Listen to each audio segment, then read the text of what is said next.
Welcome everyone to our first iQU connection, interesting people, interesting stories.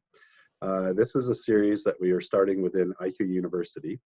Our hope is that we're going to bring in a bunch of speakers roughly once a month, and it's going to be a broad range of topics. Our first one is with Brenden.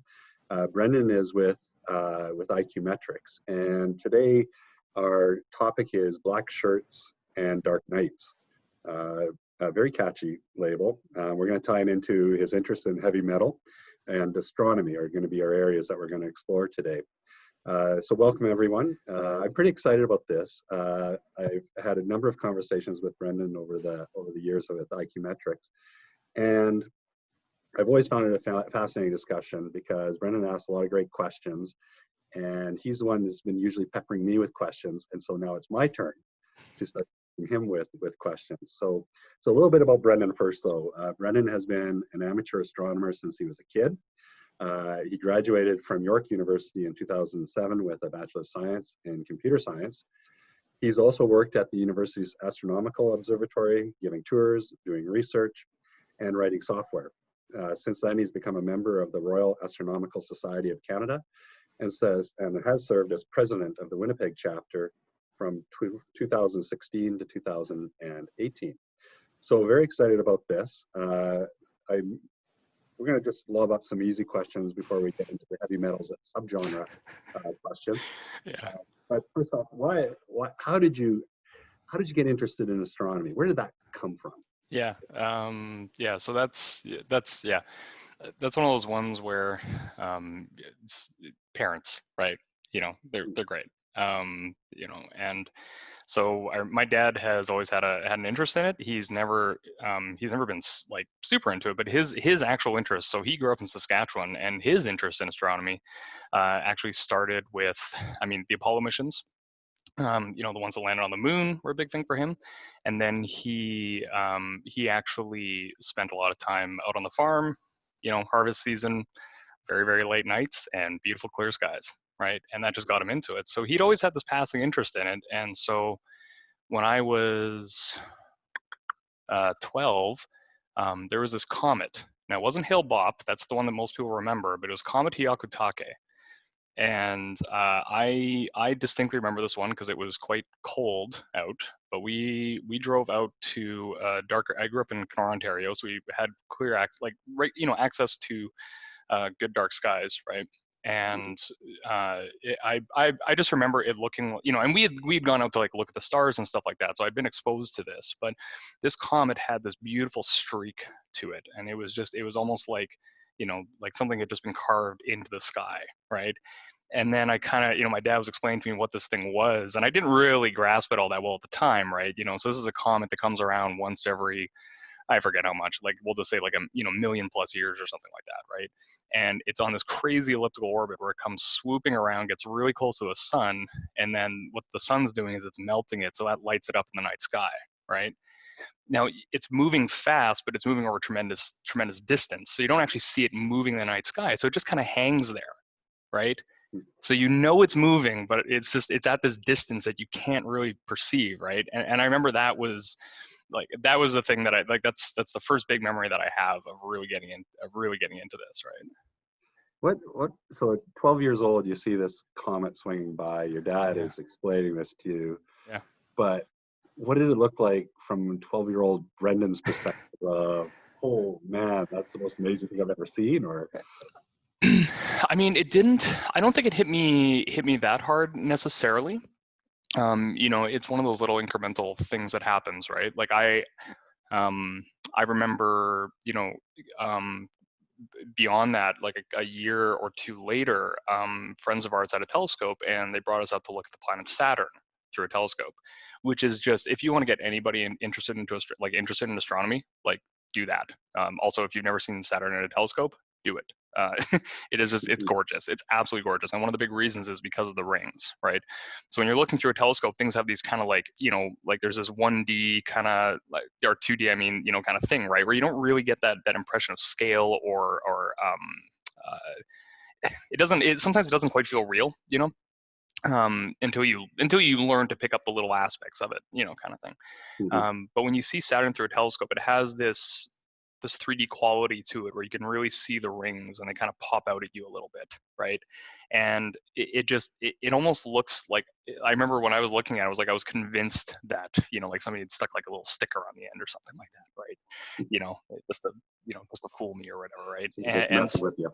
exactly, right, because it looked, compared to, like, I mean, there's a lot of objects that you can look at in the night sky, but Saturn just has this kind of like popping kind of quality to it, right, that you don't get, you don't get with pictures, and it just kind of pops at you. So that was one where I was like, oh, okay, like this planet looks like a real place that like I could go to if I had some kind of like magical powers or technology that allowed that, right? And that really blew my mind a bit. When you talked about it, my wife and I were traveling. This was a number of years ago. We were in Chile, and so we went up to do some stargazing on a tour. Mm-hmm. And what was so interesting to me is that it was a group of about 10 people. It was probably one of the scariest van rides I've ever been on.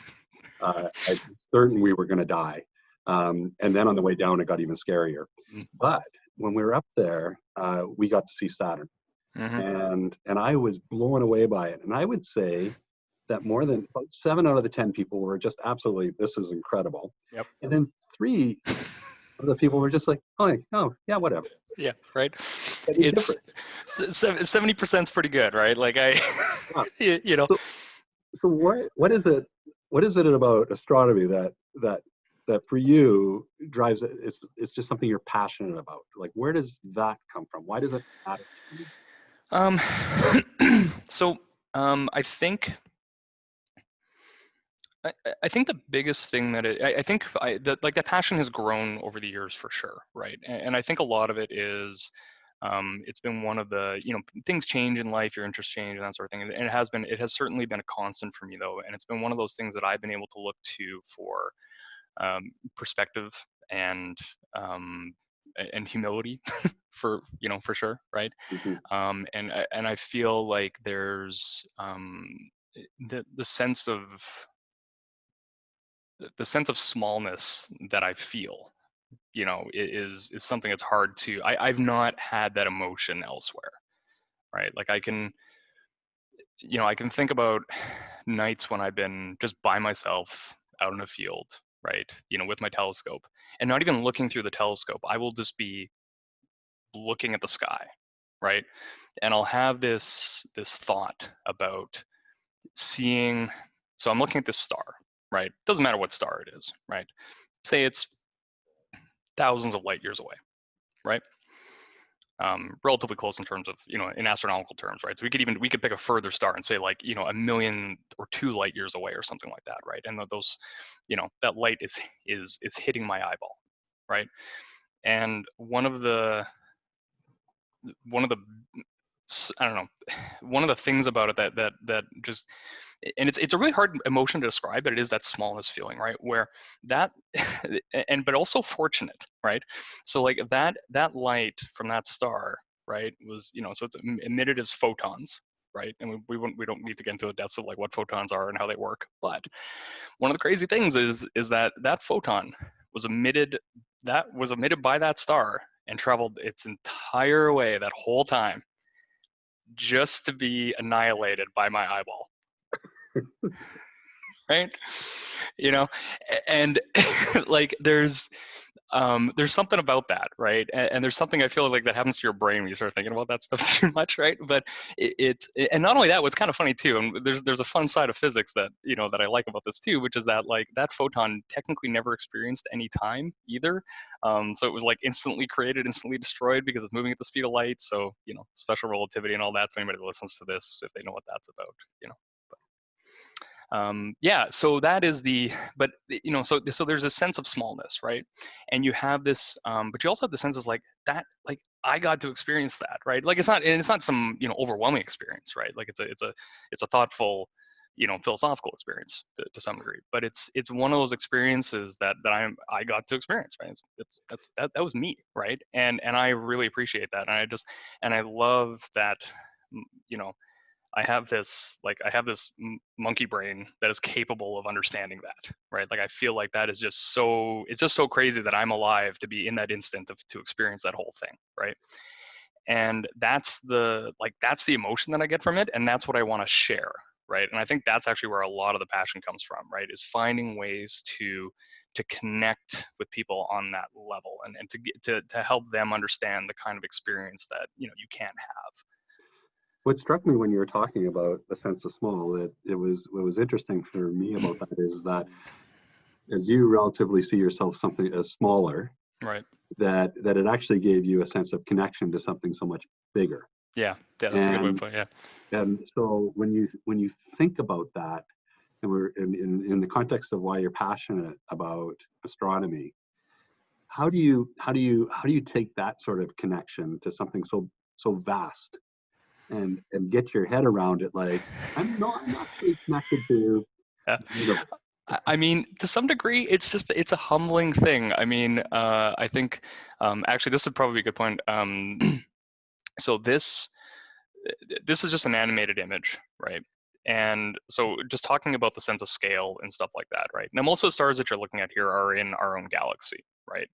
And there are many, many galaxies beyond that, and we can get into that a little bit. And I'll tie this back to your question in a bit. But the thing I wanted to establish here, though, and if you're looking carefully, you can see that this is repeating on a fairly short time frame.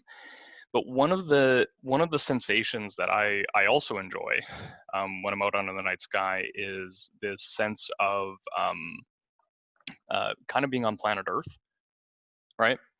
So if you can, just if you give yourself a second and try to imagine that it's not the sky rotating, it's the Earth that's rotating. So imagine, like, look at it from the perspective, like those mountains are still. Sorry, like the sky is still, and we are rotating through space, right? And that sense of like that sense of motion is a thing that I find that bleeds into this kind of perspective, right? In terms, so your question is kind of about the scale stuff, right? Like how do you grapple with that, right? And the way that I have found that that works for me is to just go off the deep end a little bit, and just because you need to just in a way it's like like open your mind a little bit, which is I hate to say that because it's not what I'm going for necessarily, but it's more like giving yourself just the ability to just giving yourself a little bit of time to just digest, I guess, right? And giving yourself more and more examples of this stuff to kind of normalize it. And okay, now I accept it a little bit, right? And that takes a little bit of time, right? So one of the things, so this image is one of my absolute favorite astronomical images. I talk it up all the time. There's actually a later version of this image called the Hubble Extreme Deep Field, which I don't think is as aesthetically pleasing. This is my favorite. So what this is they took the Hubble Space Telescope and they looked at a part of the sky, and I think it's like, I don't know, just a very, very small sliver, very, very small sliver of the sky. And where's the Hubble?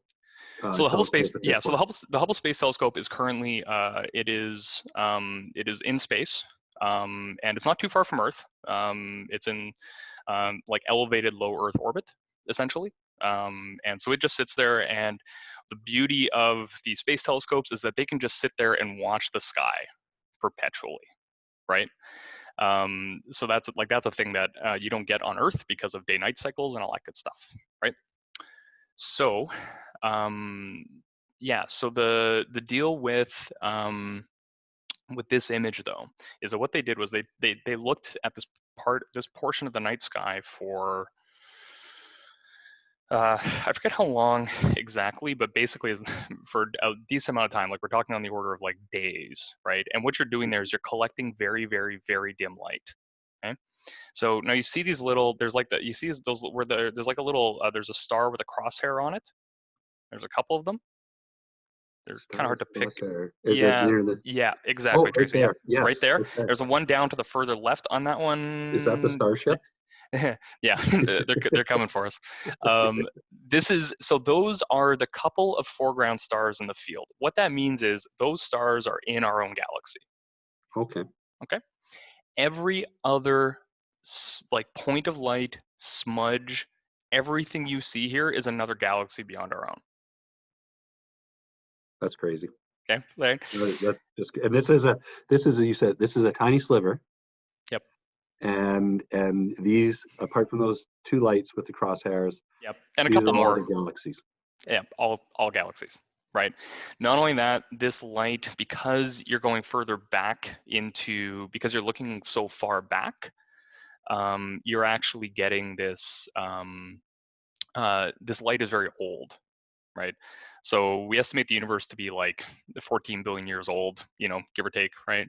And this light, I think, is somewhere close to like 13 billion years old. So you're actually you're seeing early galaxies of the universe, after not too astronomically long as it, like not too far after the universe was born, essentially, right? And it's just crazy. I mean, everything from, like the scale of this, because each one of these galaxies contains hundreds of millions of stars, right? Hmm. And not only that, but like we were able to, getting back to the monkey brain thing, right? Like we were able to launch a telescope into space that Yeah. could do this, you know. And somebody had the idea to say we should go and look at a tiny portion of sky and just, like see what we see, right? Um, so it's yeah, it's So why do, for you, when you like, this is awe-inspiring, yeah, and the sheer vastness of it yeah, is a little bit, when if you want to pause, you certainly do feel small, yep. and so it is overwhelming in a way. Hmm. How do you how do you how do you how do you describe why this matters to the average person? Why does it matter for us to be studying astronomy? Why does it matter to us to, okay, we got an amazing picture of the stars Yeah, and the galaxies. Why does that yeah, matter? yeah. And I really think that uh, the main, I think the main reason is fostering a sense of humility, self-reflection. I think that's the biggest thing. Now, how do I get that across to people? There's um, that's always a challenge, right? Because like you said, I mean, sometimes you get the few people that just okay, just don't care, right? Hmm. I try not to worry about those people too much. Yeah. Like Yeah. I have spent a lot of time talking to a lot of people, and if it's a lost cause, it's a lost cause, right? But for people that are genuinely interested, and it's not even a thing where it's like I don't expect everybody to come away being as passionate about it as I am, right? If I get a sliver of perspective change from somebody because they looked at this image and they understood what they were looking at, right? And I think that's part of it too, is that it's I think one of the ways that like I try to get this stuff across is to focus on the things that people can connect with, right? Now it's really hard to connect with the scale of this, right? But what I'm actually asking people to do is connect to your lack of ability to understand the scale of this, if that Hmm. makes sense, right? Yeah. And Yeah. that's kind of the approach that I try to take. There's in terms of like the importance of this, if actually Tracy, if you want to pull up the pale blue dot image that you had there. So this is the pale blue dot. This is a somewhat astronomically famous image, which is funny because it doesn't look like much. uh, and so what happened was back in the 70s, we launched the Voyager spacecrafts, which they were trying to do this tour of all the outer solar system, right? So they wanted to go take up close pictures of, Jupiter, Saturn, Neptune, Uranus. I did that out of order, whatever. And take those pictures so we could, up close pictures so we could actually see what these planets look like, because we didn't have good enough telescopes at the time on Earth to be able to see them in that level of detail, right? And take some readings, so I think it was on those missions that we found out that Jupiter has a crazy magnetic field, for instance. We found out that the moon of Io has volcanoes on it, right? So like real value in sending these spacecraft out there, because we can learn more about the solar system, right? But uh, Carl Sagan was very much involved in that. So Carl Sagan is like something of a personal hero of mine. He was he did a lot of science education and communication. I don't know if you're familiar with him at Yep. all, Scott. Yep. Yep. Yep. So, and I mean, people like younger than us, I guess, you know, may not have heard about him too much. He passed away in the 90s. It was What was cancer. his TV series that he had? So he had the original Cosmos, one that Neil deGrasse Tyson has, picked up. And right, Tyson would be the more for the contemporary. Yes, that is a good comparison. Example. Exactly right. So, and so this was kind of his idea though. And so what he did was he said to the team, "Hey, we're past Neptune now, right? Let's take a picture of all the planets all at once because we can see them all together with the sun, right? What you're looking at here is actually the sliver of that, because it was a mosaic, right? And this is the one that they took of the planet Earth. Okay, so if you look in that bright beam there, which is actually just a photo defect, that where Tracy's pointing, that is Earth. Okay. We should wave to ourselves. Yeah, right. You know, and so, yeah, or wave, and then like, you know, the cameras will, you know, take pictures of us, right? Yeah. So like when this was actually so funny, like funny enough, like when this was, I can't remember what year this was taken in, but like off the top of my head, unfortunately, but you know, if you were born in, like this may have been actually, I never thought about this until now, but this is like you were certainly alive like in the 80s when this picture was taken. I was alive in the 80s. Okay. Little brain dead, but I was there. Yeah. So, but think about that for a minute, right? Like you're a tiny little, like you were the tiniest little bit of information on the, you know, on this thing, right? And there's a beautiful quote by Carl Sagan that I won't get into because it's a little bit long, but I would recommend reading it. It's, you know, it's from his book The Pale Blue Dot, and you can go on Wikipedia and look it up, and it's a beautiful quote. But the biggest takeaway from that is that it talks about how, you know, this is all we've got, right? Like it's that tiny little speck, right? This little mote of dust, you know, like we're just like that's it, right? But you know, think about like, you know, think about the wars that have been fought over a tiny little shred of this thing, you know, of this insignificant little piece, right? But it's also important to think about how like we're this little oasis of life, right, in this vast span of nothing, right? And just like that seems worth protecting, right?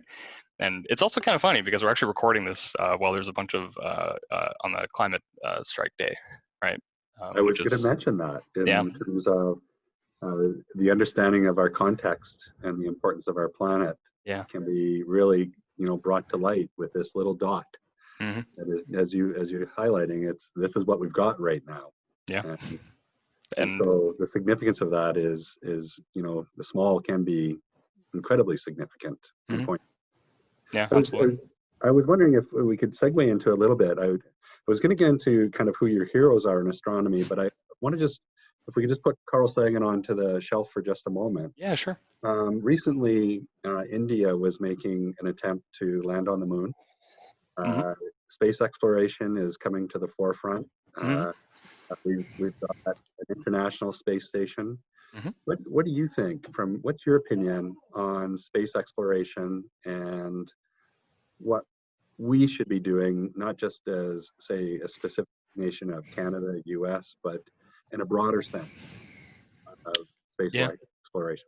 Yeah, I'm absolutely I'm a pretty big advocate for for space exploration, with some caveats, right? I think that, and again, you know, like the ability to take a picture of ourselves, you know, at that scale, right, is massive, right? Our ability to understand the solar system, our ability to deflect a giant asteroid coming our way, right?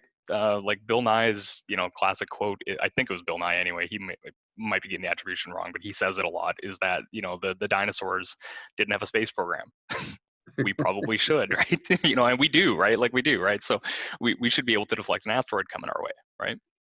And so I think that there are various levels of importance on there. I think also like there are certainly resources in space that we can certainly utilize to further um, humanity and our the growth of like us as a species and all that. I think I think it's a natural place that we're going to move to. Now I also think that it's incredibly challenging, right? Like I don't know that people necessarily accept that, which is fine, right? But as I've gotten older, I mean, I don't want to say I've gotten more cynical about it, but certainly more pessimistic about about our about the likelihood of us being able to really get out there and explore the solar system, at least as humans. Now, at the same time, I mean, we're throwing we send out a lot of spacecraft, right? But not that many, kind of thing. Like that Indian spacecraft that they sent to the moon, that was their first attempt at it, and they lost communication with it, right? Yeah. Now the thing may have actually landed successfully, right? It's possible. I don't know. I didn't read up on all the details, but it potentially had enough automated stuff in it to allow it to happen. But at the very least, the failure mode was they lost communication with it. That So kind of does it matter if it landed or not? Yeah, but the point though is that there's all these things that have to go right, Yeah. kind of thing, right? And space flight is really hard. The success rate is generally not very good. The costs are very expensive. It takes the usual quote is like $10,000 to $20,000 a kilogram, I think, to launch something into space. And then you start dealing with the rocket equation, which is where you have, the more, if you need to launch more fuel, you need more fuel to launch that fuel. So it's a very challenging business, and I am certainly in favor of pushing for that kind of stuff, right? Because I think it's something that allows us to, um, push the boundaries and move beyond. The major caveat that I have, and just kind of like in what we're talking about too, is that I don't think it should be done as a solution to the problems that we have here on Earth, right? I Mhm. mean, the extreme version of this is that oh, we're going to colonize Mars and start fresh, right? And no, right? Like Mars as a colony, it's like think about Antarctica, right? We're not colonizing Antarctica, right? Like we have a science research station there and they do a lot of amazing stuff and there's a decent little crew there that, that hangs out, but they come home a lot and they are supported heavily. Like they're not sustainable, right? So it's, you know, and I don't want to be a detractor in that sense. I do want people to, I think that that's where we should be going, but I think there is some realism that needs to be held there. Mhm. That said, I do think too that robotic spacecraft are pretty amazing little things. Like we have sent a lot of spacecraft out there, and we could probably do a lot more of it. It's not very expensive compared to human spaceflight. You know, um, so I don't know. Yeah, It's and to be fascinating to yeah, me yeah. that, and I'm wondering how much is connected to the 50th anniversary of Apollo 11 Mm, landing on the moon. mm-hmm. It shows, 50 years later, we've certainly a lot of innovations and technology in the space travel, and yet, Yeah, it's quite an accomplishment 50 years ago of what absolutely. took place. Yeah. The use of that technology can be translated in so many different ways as well. Mhm. It's not limited to space travel Absolutely. itself. You mentioned Carl Sagan, Mhm. but one of the things that I was looking at, and I'm gonna give you a glimpse into where I might go with the astronomy, connecting it to heavy metal. Mhm. But the amount of subgenres Mhm. in astronomy is Yeah. absolutely ridiculous, Yeah. as is the number of subgenres in heavy metal. Maybe I So like categorization. I don't know. The way my perhaps brain works, right? I don't know. Yeah. you got to put everything into its place. Maybe we could talk about that a little bit though. I bounce off of some of that a little bit, but yeah, go ahead. Yeah. So if you were to pick a hero from astronomy, or a group of people, whether say Mayans or Mhm. Egyptians, or individuals from the Renaissance, whether it's Galileo, Mhm. who's inspired you to explore certain subgenres of astronomy, and how you would connect that back to your involvement today? Oh, that's a tough one because there's a lot. Oh, I mean, not specific. Like it's a broad it's a broad thing, right? mhm. I know. Oh, um, there are there are definitely. I'm trying to think of the best. I'm trying to think of the best approach there. to come at this from. Like one of the things that I am so one of the things that I can think of historically anyway that I found really inspiring, and this is weird because it's just, I guess, how my brain works. It's not necessarily on the hero side of things. I wouldn't like I think in terms of heroes and stuff like that, it is a little bit more contemporary for me, and that's been, I think, and when I think about those heroes, I'm gonna touch on that real quick, and then I'll get back to the historical bit. But the hero side of things, like another very personal one for me, is a guy named Paul Delaney that nobody but me is gonna know. But he was actually my Sorry, observatory. who? His name's Paul Delaney. He was my observatory director, Okay. uh, and he has been on television talking about space and science. He's the guy that, CTV calls up to help explain, like, hey, we heard about an asteroid that's hitting the Earth, kind of thing, right? What do we do, right? And so they call him up, get him on TV and that sort of thing. And he was a guy that I derived a lot of, um, just in working there for those 4 years, and I still see him occasionally on TV and stuff like that. But in those 4 years, like learning how to communicate, right, or try to be better about communicating this stuff to people, and seeing him do just work a crowd, kind Hmm. of thing, right? It's just really inspiring, in terms of that communication, right? So that is like, I really believe deeply in science communication. I believe deeply in that, again, that connection, and helping people, establish that connection. And I've got 100 stories about that kind of stuff, right? Um, I also really but I also really like historical stuff, right? So the history of astronomy is something I enjoy a lot. And one of the things that I always thought was neat is, so so we have these certain types of nebulas in the sky, right? So, like the Crab Nebula is an example of this thing, right? Where it's this pretty looking, like thing of gas and dust in the sky, right? And it's in our Milky Way galaxy, right? And actually, Tracy, just for the heck of it, could you just pull up Google and search for Crab Nebula? I promise you won't get anything bad. It's always perfect. It should. I mean, Google Images should return something real quick. So, Yeah. but it's a very, very pretty, pretty looking thing, right? And so the question is, okay, well, where did these things come from, right? And as it turns out, these are the result of supernovas, right? And what's a supernova? So a supernova is when a star, of a certain mass, so it has to be large enough, it has to have enough mass to do this. But essentially what's happening is it's burning up all of its fuel, right, on the inside. But gravity is still holding it together. And then there's kind of this tipping point where it becomes too big, and essentially there's not enough fuel, and it actually collapses in on itself. Okay, so this is the Crab Nebula, right? You were right. It's fantastic. Right. Now, to be clear, you're not going to see this with a telescope. You will see it'll be more grayscale in a telescope, but Hubble, what they do is they use different. So what you're seeing, the different colors are actually different types of gases, right? But it's very pretty though, right? And so Yes. we've seen these things, and we've been able to observe them. So that was the result of a supernova, right? So this thing so what happens is the star collapses in on itself, and it just explodes, right? Hmm. What you were seeing in that image was the resulting growth of that explosion, right? Or at least the material ejected, right? So the light explodes way faster, obviously, right? So the light is incredibly bright. Now, here's the funny thing, is that we can look at those nebula, right? And we can say, well, based on how big they are, right, which we can kind of judge, where did this come from, right? We can dial back the clock, right? And it actually turns out it's only on the order of like hundreds of years. Huh. Okay.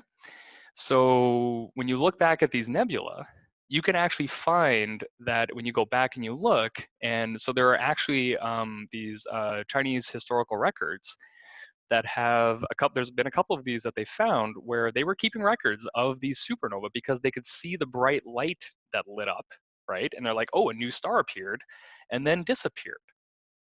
That's interesting. So they Yeah. made a record of it. like 1,000 years later, right? Not thousands, but like 1,000 years later, we've got the supernova remnant, is what we call them, supernova remnants, right? That's what that thing is. Mhm. And we're looking at it, and we can point that back to a historical record that was taken like over 1,000 years ago or something like that, you know?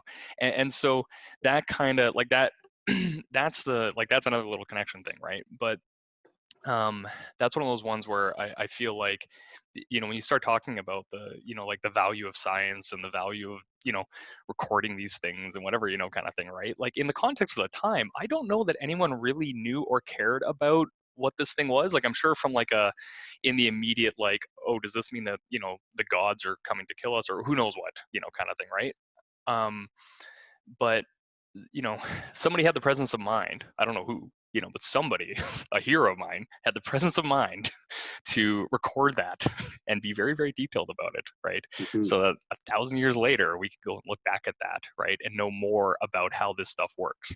And that is great too, because because it's not just the connection; it's actually the scientific value of it, because you can say how we don't have a lot of these to look at. So you can actually look back and say, are our predictions of how fast this nebula is supposed to grow correct? Right? And do Yeah. they fit like, does this data fit the model that we have? Right? And that sort of thing. So yeah.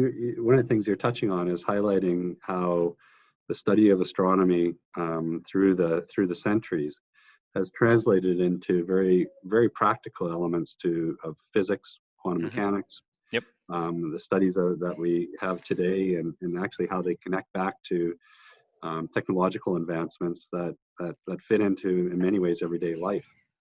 And so the importance of the study of the stars over the centuries is actually translated into benefits for us and how we live today. Yeah. I'm just gonna shift gears a little bit on you Sure. again, and I feel like we're at the spot where we need to talk about black t-shirts Yep. and heavy metal. Yep. But I want to start maybe at a bit higher level. Sure. One of the things that you've talked about in the past that I grabbed, and I think this may have happened over dinner when we were in Denver for Meetup. Mm-hmm. And Meetup, for those of you that don't know, that's where we have our customer event. And this year it happened to be in Denver. Brenden and I were together and randomly ended up having dinner together just by chance. And one of the statements you had in there and you put in your write-up was the importance of experiencing live music. And Yeah. you talk about the importance of experiencing astronomy. Yeah. How translate this and connect this for me, and then we'll start talking more about the heavy metal piece. Yeah, and so like I think the initial, I mean, and so they're on, they're serving different purposes, obviously. I think that there's but there are some parallels, right, and some connection points. So back on the astronomy thing, right? So talking about the photon hitting your eye and being annihilated after traveling all that time to get to you, kind of thing, right? And that's where like visual astronomy to me is like, yeah, looking at it and understanding your place on Earth and establishing that perspective. Um, I think I think the funny thing for me is that live music is actually where. So sorry. So astronomy for me is often the kind of like, it's a bit solitary at times, right? Like it's not that I don't go observing with other people, but I find that even when I do, we're all kind of quiet, unless we see something really cool and we want to go show somebody, that definitely happens, right? It can be shared, right? And I talk about it a lot, especially if I'm doing a public event. But there's a side of astronomy that is very, very much like a solitary personal thing, right? And live music is actually kind of where I derive more of the shared human experience side of things, right? Because when I'm at a concert, right, and it could be something as simple as like, the whole like, I mean, it's simple-ish, right? But when you have a whole crowd, especially like in a small venue, 500, I mean, 100 people, right? And everyone's into it, everyone's having a great time, and you can see the reaction on the band. You can see the reaction from the band, and you can see the response that they're giving and the energy that they're putting into it, right? And there's that connection again, right? And I've been to enough concerts where it's like, yeah, sure, I know bands can look like they're having fun. And I know that they are trained to do so, but you can tell. Right, like you can tell when the crowd's not into it and they're really working, that there's effort there. right? And they're performers, they're professionals. But when the crowd is into it and the band sees that and responds to it, it is just like it's electric, right? Like It is it's just a magical. yeah, it's magical, right? And so, but it is that shared human experience, because when you break it down, like if you break it down into the cold, thing that's happening there, right? Like it's yeah, like they're doing a thing that triggers the endorphins in our brain, kind of thing, right? And it's whatever, kind of Mhm. thing, right? But the connection's really there, right? And I think that kind of energy is something that I get a lot out of, just in the shared, in the shared sense, right? If it was me hanging out in an empty room, headbanging to a band playing, I mean, that might be kind of cool in a different way, but Yeah, or very but weird. what I hear you saying that is fascinating to me is that there is there's an intimacy to this Yes, that takes yes, place where yes, not only is it just the connection, it's a shared connection, and the energy level is symbiotic in nature, yeah. where it just continues to grow. And there is a connection to when you talked about the photons. Hmm. Photons, Yep, get that right? Hitting your eyeballs. you got it. But there, so it's the element of it is there's a different type of intimacy to that. The connection to the broader sense of the universe, but Hmm. then in a venue where it's 100 people. Was it Iron Maiden that's playing where it's 100 people? Is that how Yeah, that works? Iron Maiden was closer to like 15,000, but yeah, Yeah, no doubt.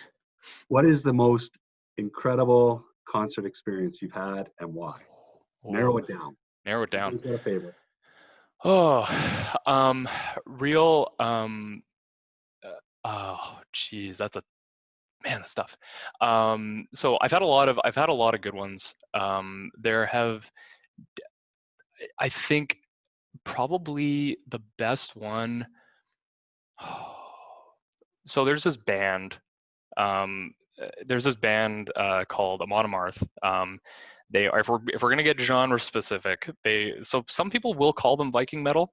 Just I'm gonna make that little tie back to what we were talking about. I don't know if I can remember if that was recorded or not, but It was recorded, but it it was. was before we went started. So Got it. Okay. Anyway, so maybe it's a preview. So but yeah, so they're a melodic death metal band, which basically means, and I don't get into the business of this, but they're a death metal band, but they actually have a little bit of melody to them. But the thing about them is that like their shtick is that it's all about Vikings and Norse mythology and stuff like that, and they lean into it really hard, and they have a lot of fun though. So like going to an Amon Amarth concert is a bit of a party, right? And you'll go there and it's like, they're playing to a crowd of like 500 to 1,000 people. I don't know exactly the numbers, but something like that, right?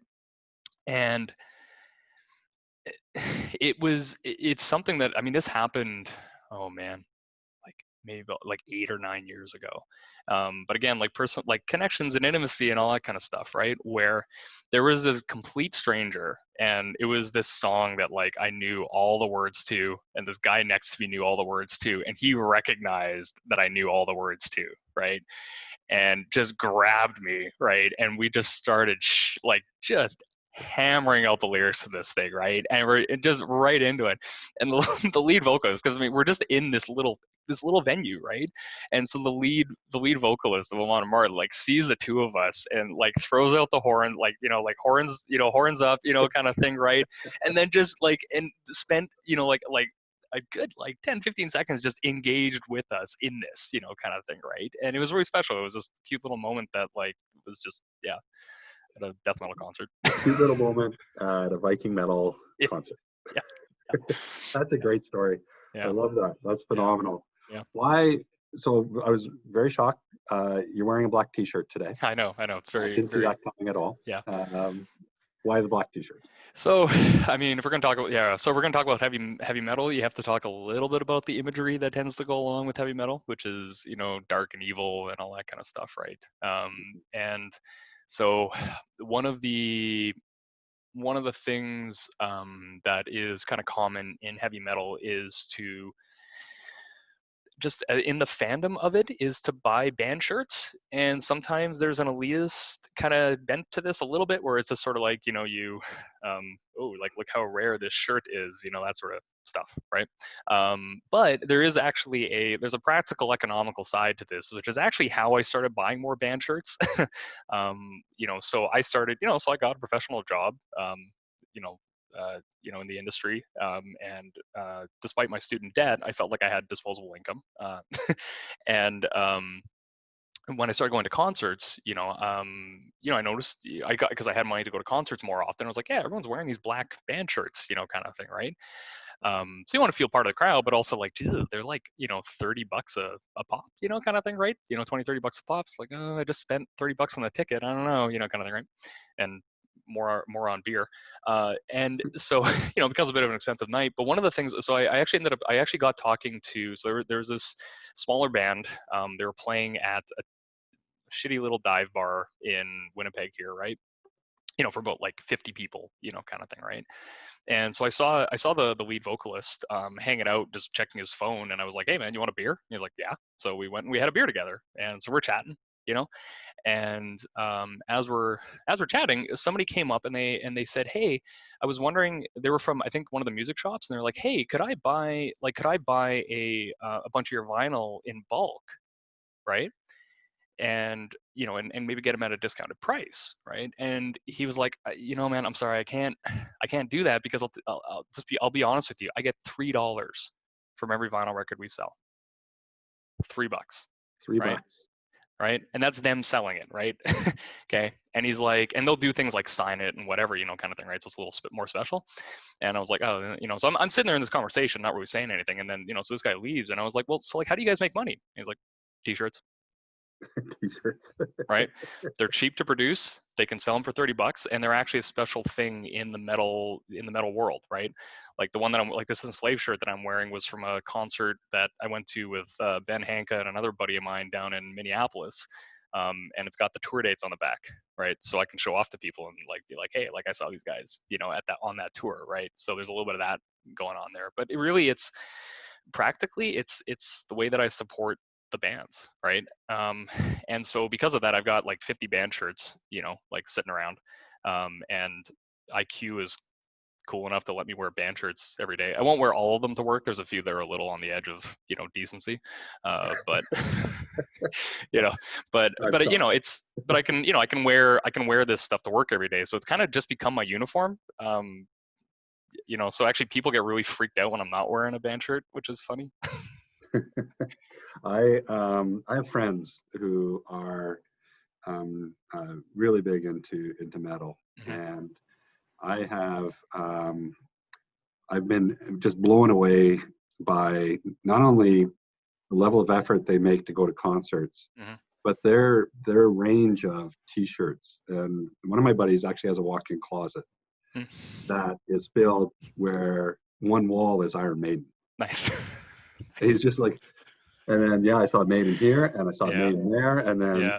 and he can just describe all the concerts to me. They're that vivid to him, Yeah. and so there's a passion to it Yeah. that I think comes through in the most amazing way. Yeah. I'm a reformed metalhead. Okay. But if you look on my playlist, you will find some metal. Yeah. And there's nothing funnier than back in the day when we had all the kids at home, and I would pull up in my minivan with, some Black Sabbath going. Nice. Yeah. Yes, Yeah. yeah, Nice. it was quite the scene. And then I Nice. realized, oh, that's probably not going to help. I should tighten Yeah. that up. I was actually gonna say this. The funny thing on Black Sabbath was, so talking about like early experiences again, and like just to throw it back to my dad a little bit because he's got a lot to blame for how I've become, But like one of the first things he ever did was like he threw on when I was young, he threw on Pink Floyd's Dark Side of the Moon. At Mhm. one point when I was young, because I was getting into some punk and stuff like that, and he wanted to make sure that I had a little bit of a broader, and we don't need to talk about the whole like crap we listened in high school, like stuff, right? But there was Could be all that, the green stuff. yeah. But there was also like, yeah, he got me listening to Black Sabbath, and if we're talking like just like the brief like history of heavy metal, like that first album, that first song, the guitar tone, Mhm. and they were just riffing on Mars, Bringer of War from the planets, right? Which is a hilarious little connection to the astronomy thing again, right?